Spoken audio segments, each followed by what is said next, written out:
ने condemn KIA है वंदे मातरम का। वंदे मातरम के सम्मान से कोई समझौता नहीं होगा। काँग्रेसचे सगळ्या पदाधिकाऱ्यांशी राहुल गांधी काय संवाद साधणार आहेत सांगा, मराठीत सांगा मला। अरे माइक थोड़ा खाली। मैं पहला हिंदी का कर देता हूं। पहले हिंदी का सवाल था, पहले हिंदी का सवाल था। मुझे ऐसा लगता है कि वंदे मातरम का कांग्रेस ने कोई विरोध किया नहीं है। जो लोग विरोध करते थे वो आज वंदे मातरम के बारे में उतना ही जो आज अपनापन दिखा रहे, वो अंग्रेज के ज़माने में अगर वो करते तो मुझे लगता है कि उनकी बात को भारत की जनता मानती। लेकिन आज वो दिखावे के लिए वंदे मातरम की बात कर रहे हैं। जो 12 साल में नरेंद्र मोदी जी के फेलियर को छुपाने के लिए वंदे मातरम जो सामने ला रहे हैं, तो मुझे लगता है कि वंदे मातरम का विरोध तो कोई नहीं करेगा। तो वंदे मातरम के बारे में इन लोगों को क्या, जो जंतर मंतर पे इनको सबक दिया जैन जी ने, उसके डर के वजह से वंदे मातरम की बात कर रहे हैं। तो मुझे लगता है कि वंदे मातरम पे राजनीति नहीं हो सकती और वंदे मातरम पे राजनीति करने वाले लोग रिएक्शन काय होती पुण्यामध्ये लँड झाल्यानंतर? ज्या पद्धतीने सगळ्या चर्चा सुरू आहेत, मोठे पोलिसांनी पत्र दिले 30 नियमांचं, या नियम हे सगळे नियम फॉलो करायचे आहेत त्यांना। बघा, महाराष्ट्रात आणि त्याच्यात ते पुण्यात आल्यानंतर पुन्हा हे शहर हे ऐतिहासिक आहे। हे खऱ्या अर्थानं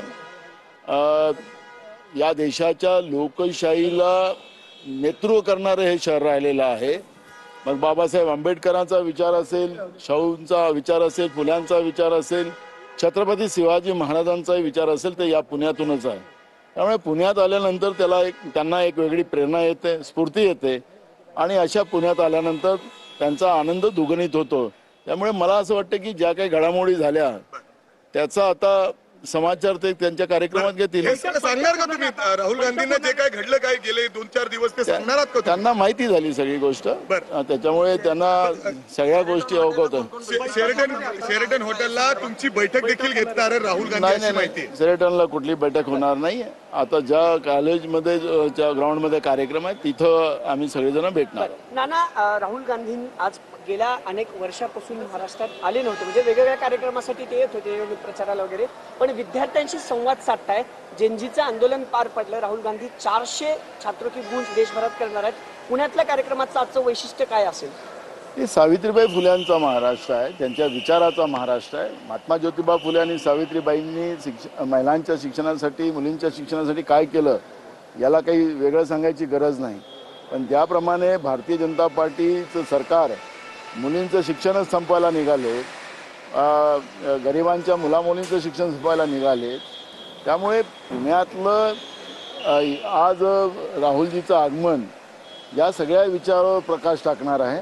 त्यामुळे मला असं वाटतं की या ठिकाणी राहुलजींचा हा कार्यक्रम एक देशाला संदेश देणारा ठरेल। इतर राज्यांपेक्षा पुण्यातला कार्यक्रम हा वेगळा बिलकुल मी सांगितलं की हे लक्षवेधनाला राहणार आहे आणि याच्यातला मोठा संदेश देशभरात जाणार आहे। अभी बघू शकता की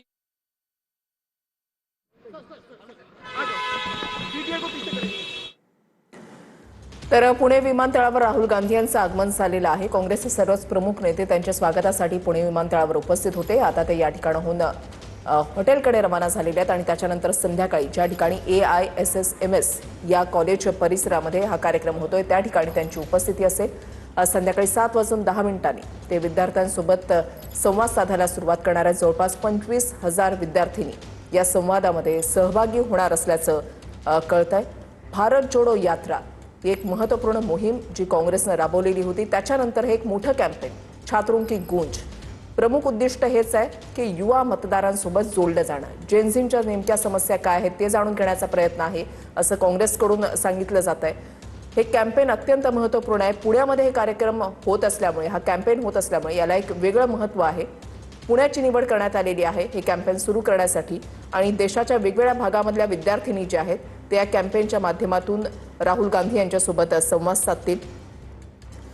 काही अटी शर्तींच्या आधारे या कार्यक्रमाला परवानगी देण्यात आलेली आहे। जवळपास 30 अटी पोलिसांकडून घालण्यात